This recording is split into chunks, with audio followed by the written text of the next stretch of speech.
Hey everybody, how's it going? It's Ryan from Knights Around a Table. Very excited today to bring to you Luthier. Here's what's going on with Luthier. You think, Ryan, you've already done a video on Luthier. What's going on? Well, and not only that, but I'm a backer of Luthier. Why do you have this and me, an important backer, do not?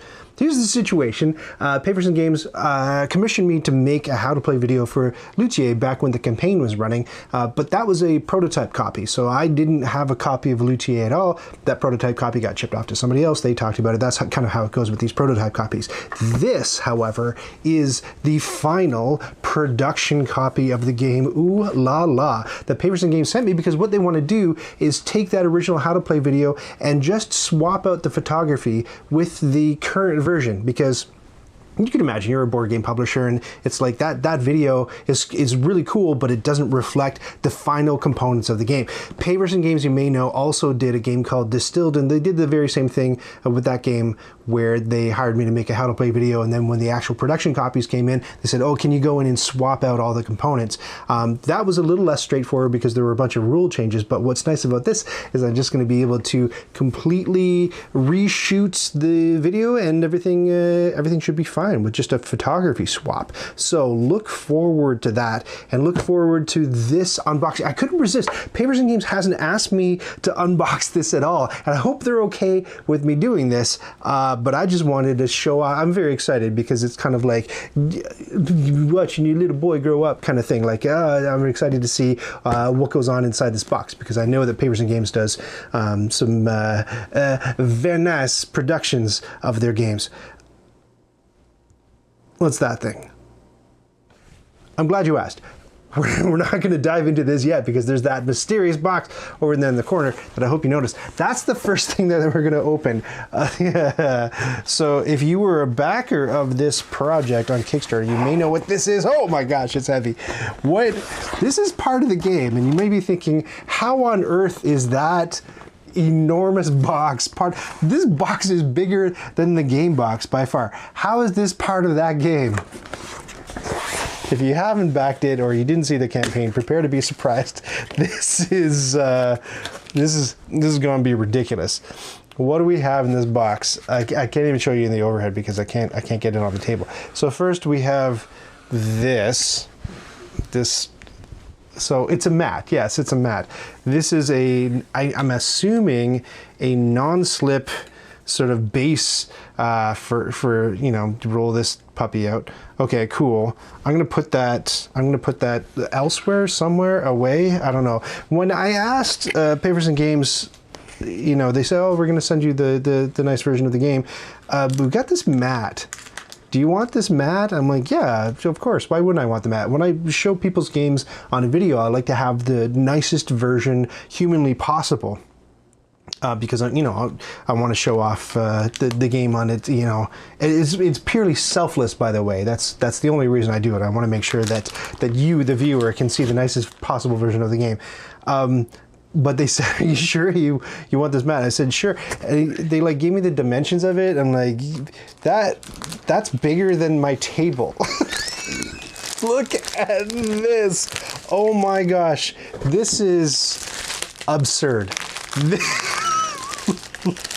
Look at this thing. Oh my gosh. This is the biggest board game mat I've ever seen in my entire life. Oh, seriously, it's the table here is 4 feet, and the mat, I believe, is, what did he say? It's 6. Is it 6 feet? Is it a 6 foot mat? Holy cow, it can't be. 5 foot? I don't know. It's preposterous. So you got like a wood grainy thing on the back if you want to play a game that looks wood grainy, I guess. And then on the front, you have, oh my goodness. Oh man, you have this. There's no way, I can't even get this in the entire shot. You guys are gonna have to trust me that I can't unfurl it completely because it's gonna knock all my equipment off the edge of the table. This is ridiculous. This is ridiculous. Okay, I'm gonna try to move it. I'm gonna try to move it around on the table. Oh man. What? Holy cow. Oh my gosh. This is silly. It's silly, but it's so cool and very smart too, because it's nice too. Look, it's got stitched edges. That's what you look for in a mat, because sometimes they can fray and the top part can. These are just mouse pads, these neoprene mats, right? So the top can unadhere and separate, so they stitch them so that doesn't happen. Other people will say, oh, that's never happened to me with my mats. Well, lucky you. This is going half off the table.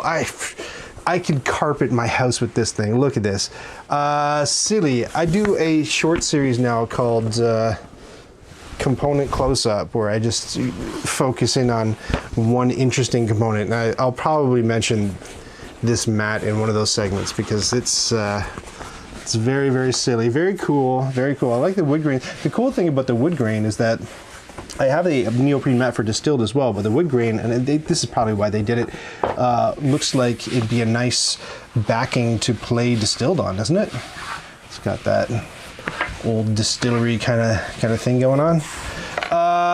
Cool, ridiculous. So that's going to be really nice for reshooting the video, because one of the things that I've been doing is look at this table. This is rough, and I think I mentioned to you before, it bears the scars of early family development, and my kid was sitting there with the fork and knife one time at age 3 or 4 going, I want dinner, I want dinner. Put all these like divots in the table, and sometimes you can see those. So what I've taken to doing is I go to Home Depot, and I buy floor tiles and buy about 4 floor tiles and put them out on the table, and that's the surface of the table for the purpose of the board game. Is what's really nice about that is I'm able to get different surfaces for different games. With distilled, I actually used old barn board from an actual barn, which looked cool for distilled, and for Luthier, I went and got this nice marble flooring tile.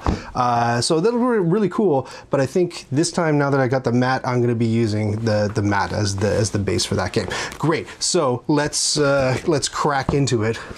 Look at this, that's everything that you just saw on the mat. I guess what we can throw the board in the garbage, I guess is the idea. Woo, here we go, it's very slippery. You pay extra for the slip. Do do do do do do do. Oh my gosh. So this game, if you're not familiar, is kind of like, it's not unlike Trickerion in that you are a titular luthier, which is a person who makes musical instruments. You can pronounce it Luthier or Luthier if you want to, but I try to pronounce it the French way, even though it's a loan word. Luthier. Yeah, you make musical instruments, and just like in Trickerion, you have programmed action spots where you play your cards down, and there's a bunch of different places you can go. And just like Trickerion, you got to grab the materials to, in Trickerion, prep a trick. In this game, build an instrument. But that's kind of where the similarities end. I wouldn't say it's a clone of Trickerion by any means. Big lovely rule book. It's definitely, if you're into Paperson Games output and you were big into Distilled, this is definitely a heavier game than Distilled. It's going to take you longer to play. This is a really nice idea. Board games have a problem where you get this thing and it's like, oh, I'm in for a really, nice night of fun. And it's like, what, a 25-page rule book? What the heck's going on? Right? Nobody sits down to watch a movie and it's like, please read this textbook before you.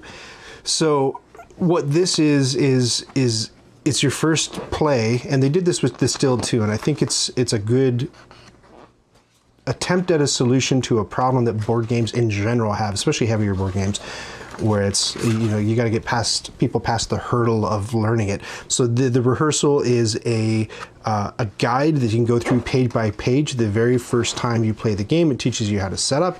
It tells everybody which color to take and which move to make, and how everything goes, and which dice to roll, and all that sort of jazz. So smart idea. Did we play with it? I can't remember if we used the rehearsal or not. Usually that stuff I'm just like, forget it, give me more rules.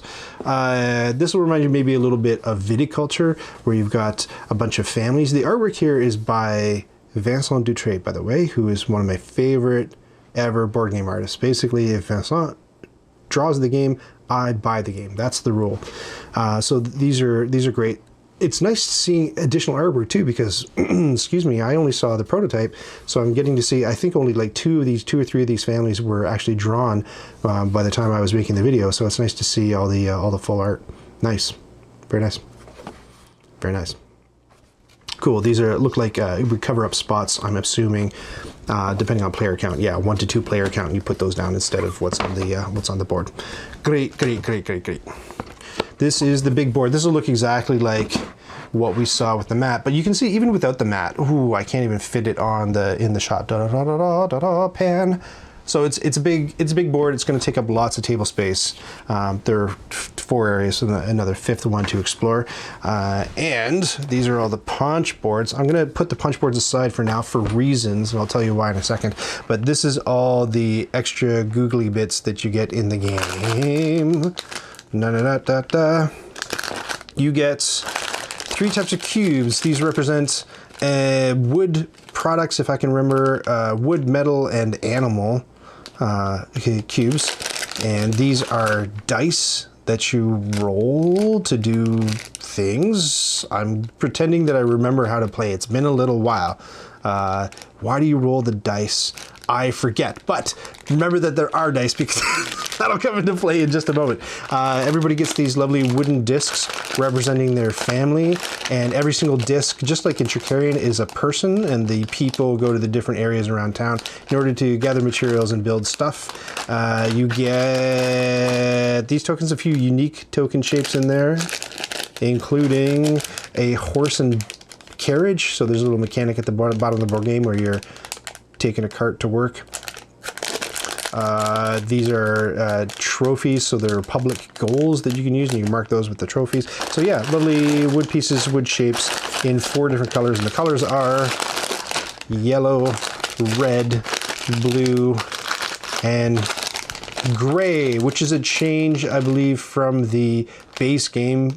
Sorry, not the base game, the prototype, because they discovered that colorblind players were like, I can't tell the difference between these pieces. So they're like, oh shoot, we forgot that that was a consideration. So they went and changed it up and made sure that the colors were more easy to differentiate. These are delicious. Snack on them often. I'm just kidding. Don't sue me. What else? We've got, yeah, more of these. And all the decks of cards. How many decks of cards do you have? You've got 1 deck of cards. I feel like a count from Sesame Street. 2 decks of cards, 3 decks of cards, 4 decks of cards, 5 decks of cards. Some of these are mini decks, and some people are prejudiced against mini decks of cards. They're like, it's got to be standard size or nothing. If you're a sleever, I get that. They sent me, it's off camera for a second. I can't quite reach it because things are going to fall over, but they sent sleeves, so you could as an add-on get card sleeves for these things. So you got 3 mini decks and 2 standard decks, and this is really exciting too. This is all the personages. There are famous people in music, and it's kind of like a game at a time. It's not like it takes place in one particular period, but it celebrates sort of 4 eras of classical music. There's the rip strip. That's what I was looking for. So you've got Brahms, and you've got I can't get in. Oh, we're gonna have to. This always makes me nervous. Oh, it's like when they're diffusing the bomb or transporting the nitro. Don't hurt the cards. Okay, there, I got through. All good. Liszt and Brahms and Beethoven and Mozart and all those famous folks in music, including some you haven't heard. If you're into classical music, it might be a good way to hear new names that you haven't heard before and go investigate their stuff. And lovely artwork of all of them. We got Brahms and Caccini, and we got Jacquet de la Guerre, and we got Paganini and Lombardi, and see, that guy's new to me. I don't even know how to pronounce that name. Vindischki, I'm guessing. Schumann and Tartini and Martinez and Ferenc. Not sure. Emperor Joseph II. All kinds of personages. Queen Victoria. There's a couple of Queen Victorias in there because why have one when you can have 2 at twice the price? And these are ways to set up the theater for different player counts so that there are occupied spaces.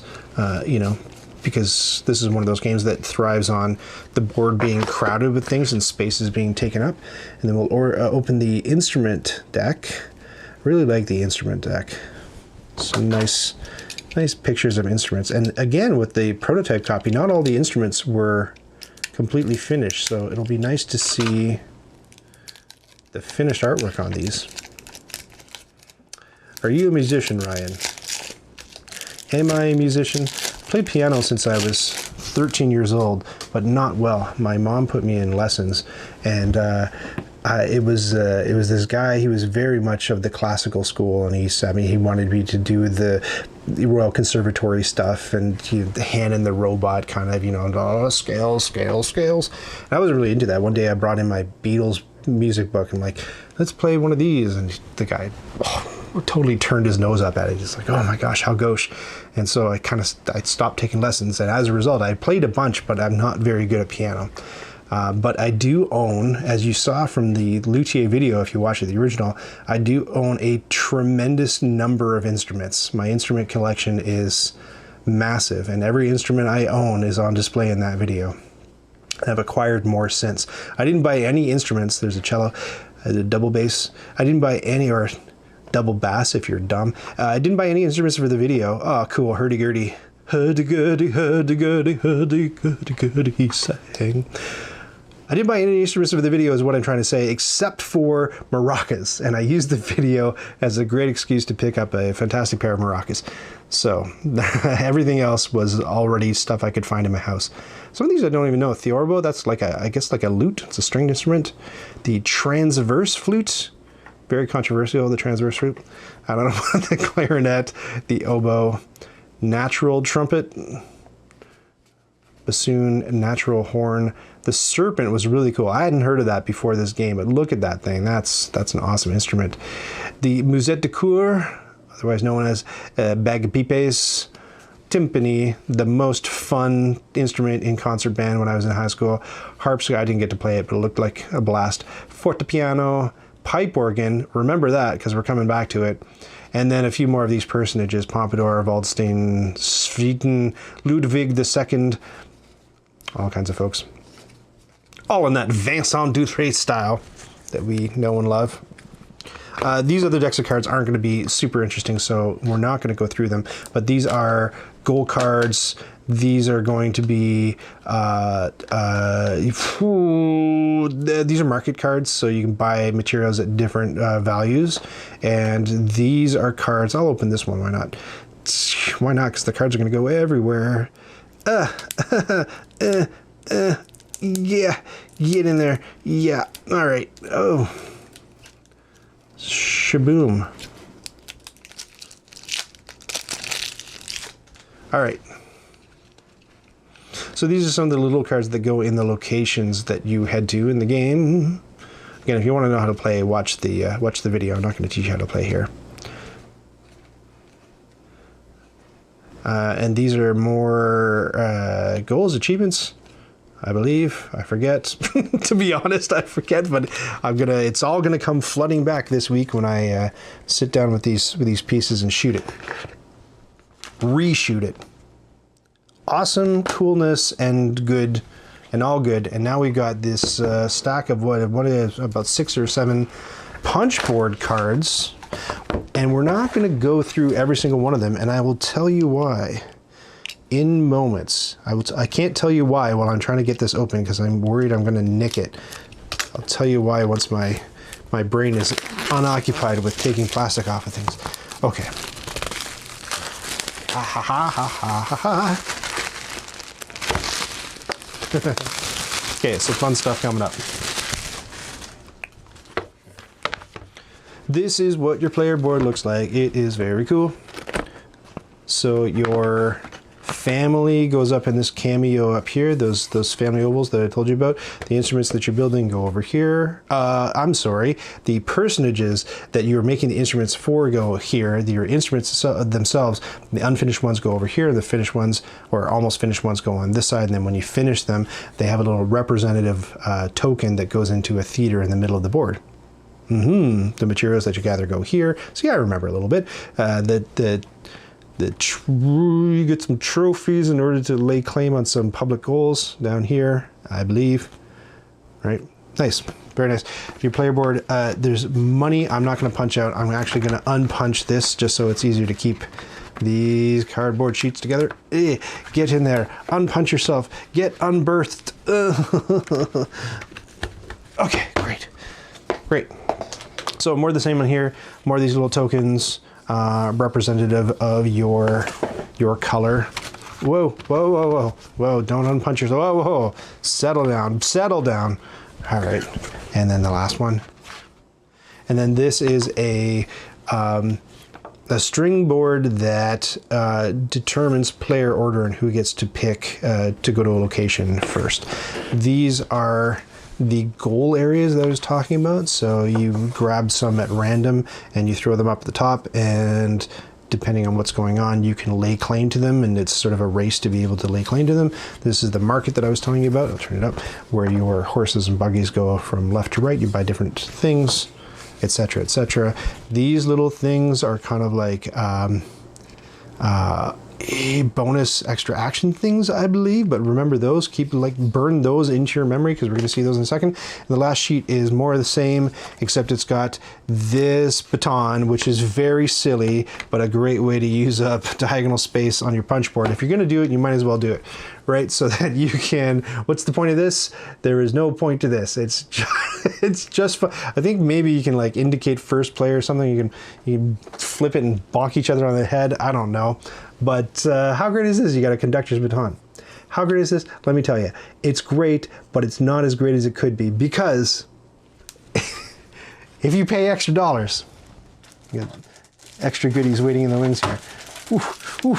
If you pay extra dollars, you get this, which is the 3D deluxe version of this thing. Let me take it out of the crinkly package.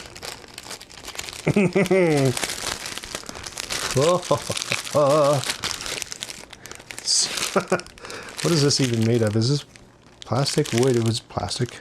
Bottom's wood. So you get like a real conductor's baton. So you can be like, you, and it's your turn, and you, and shut up, or whatever you want to do with it. Which is great. Now I've got two of them, and now you got drumsticks. How dumb and useless, yet entirely cool is this thing? It's great. It's great. I love it. I love it. I love it. I love it. I love it. I love it. I love it. It dawned on me that I had some kids over to my house the other day. Nothing weird. It was my kids' friends.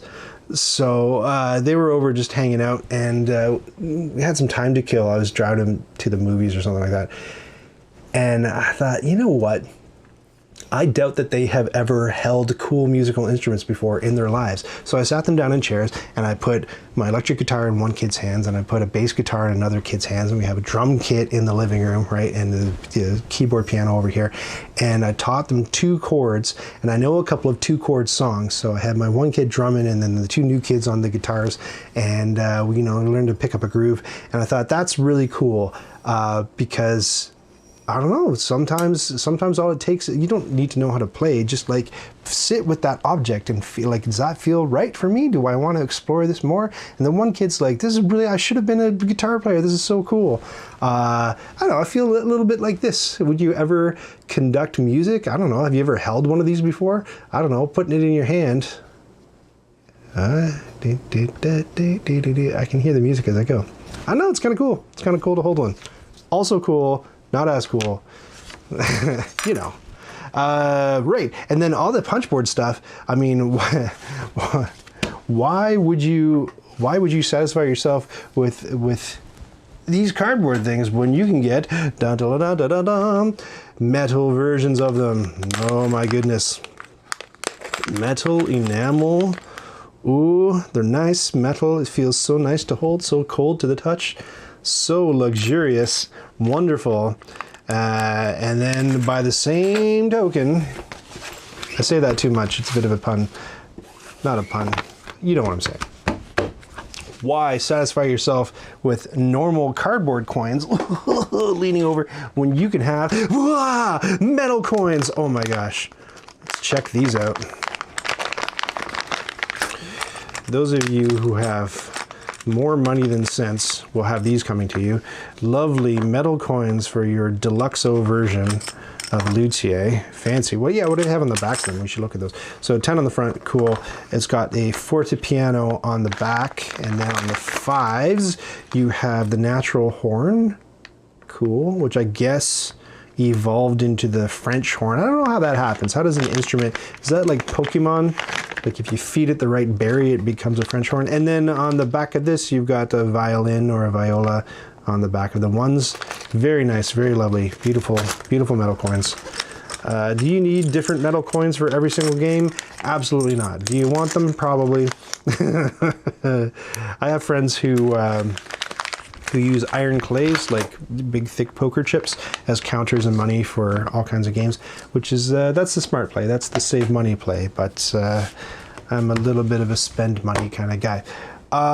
What else do I have? Why satisfy yourself with these cardboard tokens when you can have, I don't even know where the heck, what am I looking at here? When you could, oh, it's not these ones, sorry. It's, wow, these guys. These things are clearly for hobos. These, however, are poor hobos. I feel bad for making fun of them. Rail riding scamps use the it's not even cardboard. Like this is already, like having wood components is already very nice. And then these are just like light ceramic-y clay kind of things. So it's just a cut above, a minor cut above, I would say. I'd be happy with the wood. The wood's very nice, but these are just like, if you absolutely positively must go crazy bonkers on the game, these feel great. So every single player could have these fancier versions in all the different colors. And that extends to, hold on, wait. I'm gonna put these aside. Why put up with wooden cubes for resources that sort of quasi represent, what did I say, wood, animal, metal? This is animal. When you can have fancy upgraded, oh my gosh, oh, they're vibrating in my hands, they're so exciting. What are these all about? Oh my good gravy gracious. Look, the metal components made out of metal, raw metal ingots, you might say, for forging your instruments. Very, very nice. Very nice. I said we're not doing any new shots with this video. The one new shot we are going to do is we're going to do what I call like a probably shouldn't call it a poof shot, but it's a poof shot where I just say like, hey, here's the cardboard stuff, but I'm going to be using foosh, and we just boosh, and it turns into the nicer component. So we'll do a little sequence like that just so I can justify using all the, oh my gosh, look at this. These are the animal components. So this represents like wool and cat gut, which they use in strings, I guess. Any animal byproduct. Teeth, you know, you get like, I think pianos are all made of just like boar's teeth. At least mine is. I live in sort of an evil house. Anyway, that's the animal stuff. And then over here, all the wood components, which are made of, paradoxically, clay, I think. Hold on. Whoa. That one's on the floor. It's lost forever. Let's try. It's hard to say. It's not wood. I think it's clay. I think it's painted resin, maybe. Yeah. So it's nice, though. They got nice little details. Might be hard to see on the camera, but they've got a wood grain groove on the top, and they look like they were just freshly hewn from a fallen tree. Old school. Great. Is that everything? That's everything. That's not everything. Oh my gosh, there's more. There is a... There's a game tray, beautiful purple game tray with Luthier emblazoned on the front. And when we open it, what do we have? All of those instruments, instead of using the poor hobo peon wood, cardboard instruments, we've got these screened pieces of wood representing the instruments that you put in the different spots in the theater. So if I am the gray player and I built the accordion, I can go fagoosh, and stick it in my little base and stick it in the theater, so we know that I am the one who built the accordion. Look at my fancy. I own an accordion. It's in the video. My accordion's in the video. Got it for a cutthroat price. Like $300 in the 90s. Well, you can't get an accordion for that. It was a little bit damaged though. So I hopped on the bus and I took it down to Kalingi's House of Accordions. I just told my guitar teacher this story. Kalingi's House of Accordions, of all places. And when I was there, I learned things about accordions. First, I learned that you have to pay a lot more than $300 to fix a broken accordion. So that thing might be a write-off. Second, I played it a little bit. The second thing I learned is that old Polish and Ukrainian guys who play accordion all the time, the instrument's so heavy that they get this stoop, right? They're little hunchback guys because it's like giving them like scoliosis. So because of that, the whole like it's seen as like kind of like a dangerous instrument for your body. So there were stands where you could put the accordions on and like playing like that. I don't think they worked that well. But then I saw that they had like accordions where they were electric accordions. This is really weird. Electric accordions, they ripped all the guts out and you plug a line in and then you go like this and you work the bellows and you play the keyboard, but all of the actual like, accordion's like a gigantic harmonica, by the way. It's the same principle. It's a metal reed that air goes through. Harmonica goes through your mouth. Accordion, it goes through pumping this big bellows on the side of the instrument. All that jazz gone, and it just, you know, goes line out. And so it's basically like a vertical synthesizer. And then I was like, then my guitar teacher, when I got to this point in the story, said, well, what's the point? I said, yeah, what's the point? Exactly. So I was kind of like less enamored with accordion. I got accordion because I play piano, as I mentioned, and I would hate being at like campfires or out places, and like a guitarist can just be like, well, I got this in my pocket, and whip it out and start playing. And piano players, not so much. It's hard to bring a portable piano around. Accordion, I thought, was going to be the portable piano. But here's what I learned about accordion. People hate accordion. They hate it. They associate it, I guess, with polka, and they don't like polka, and they think that that's the only kind of music that an accordion can ever play. It's not. It's, oh my gosh, it's a beautiful. You can play zydeco with accordion. It's brought to bear in so many folk tunes gorgeously. I just love the drone of an accordion. I love it. I love it. I love it. I think people are being pretty closed-minded. I love the sound of it. But yeah, if you want to learn an instrument, kids, to pick up girls, accordion's not the one you want to go with. Great. So this is all very nice. Beautiful screened instruments for all the instruments that are in the game, I presume. Lovely, lovely, lovely. And is that it? I think, looking around, I think those are all the pieces of, no,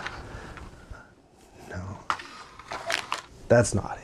There's one more thing that we should look at together. If you, if you want to talk about board game excess, I got one word for you. Pipe organ dice tower.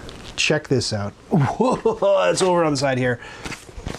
Pipe organ dice tower. What are you talking about, Ryan? Well, as I mentioned, there were some dice earlier that we saw there that you roll for reasons. What were those reasons?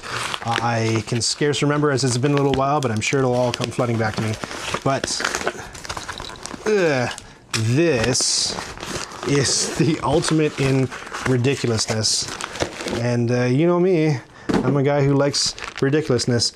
I don't know if I'm going to put this together live in the video, because this is this looks like an undertaking. But maybe we can. Whew, it smells like freshly lasered wood too. Look, there's actual hardware with this thing. Holy cow! I think I'm building a real pipe organ. But what this is, as you knew from the campaign, some of you sprung for this, some of you didn't. Holy cow, there's a piece of like, what is this the foot that it sits on, or is this, oh my goodness. Let's take a quick look here. Oh my gosh, look, there's felt for the top and the seat and everything. Ridiculous. Yeah, this is a task and a half. I mean, I'm getting better as I go. I'm making fewer mistakes, and the mistake that I would have made before is just taking this all out of the package and then like live on camera trying to assemble it without realizing where the instructions were, like I did in my last couple of videos. I'm not going to do that this time, but yeah, there's a lot of steps involved here. And I think Papers and Games mentioned that there's a couple of versions of the pipe organ dice tower. There's one with a sort of a thinner front that needs a little piece, a little bit of glue to keep it from bowing out, because with moisture, I guess the wood goes blurp. Same wood, same with moisture or hamburgers. But put a little bit of glue, a couple dabs of glue on the fronts piece, and it won't bow out a little bit on you. So that's not a big deal. Look at this though. How cool is this? I've seen pictures of it assembled. It's quite a thing to behold. And this is the other thing, is that I wouldn't mind having that just sort of like on my mantelpiece or on my board game shelf. Nice pipe organ dice tower, and why not? You could use it for other games too. There was a dice tower in Ascendancy, a video I finished pretty recently. I mean, it's neat. It looks like Castle Grayskull, but I don't know if you really want like a little decorative skull dice tower sitting around. I don't know. It depends on what aesthetic you're going for, I suppose. If you live with a lady, which I do, she might not be so into it. Cheryl is so tolerant of all the goofy nonsense I've got hiding around on shelves all over the house. Look at that, man. That's it. That's the whole shebang. That's everything you could possibly get to play Luthier in absolute style. I'm still reeling from that huge playmat. Absolutely absurd. But I guess I gotta organize it all now, and I gotta go shoot the video. I'm pretty excited to do that. So watch the channel for that. Should be coming out very soon, so that those of you who are looking forward to receiving this in the mail will be able to refresh your memory and see the video with all the present components. And if you haven't seen the video before, then that'll be the first time that you get to watch it. That'll be really exciting. If you are watching this on YouTube, hold on, I'm gonna push this button. I hope it does what I think it's gonna do. Yeah. Subscribe for me, won't you? Hit that like button, hit the bell so that you get notifications when I've got new stuff, including that Redux version of the How to Play Luthier video. And then if you really like the channel and you really want to see it succeed, you can be one of the backers. Which button is that, Ryan? It's this one. Barf. Yeah. You can be one of the backers on Patreon, and you get all kinds of perks depending on which tier you buy in at. That's a weird way to put it, but I'm constantly coming up with new perks, and one of the ones that I just recently released was a video diary. So every week I'm shooting a totally off the cuff unlike these are fully scripted, as you know. Totally off the cuff, behind the scenes thing, telling about my deepest, darkest fears and hopes and desires, shot at different parts of my house and showing different parts of my process. So if you really want to get intimate, not in the naughty way, but you know what I mean, in the close kind of way, then that's something you can investigate too. Thank you very much for this. I will catch you in the next one.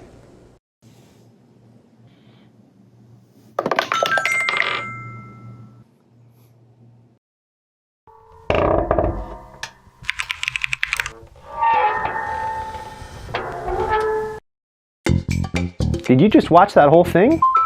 Oh, hey, to 100% this video, click the badge to subscribe, and then click the bell to get notifications when I've got new stuff.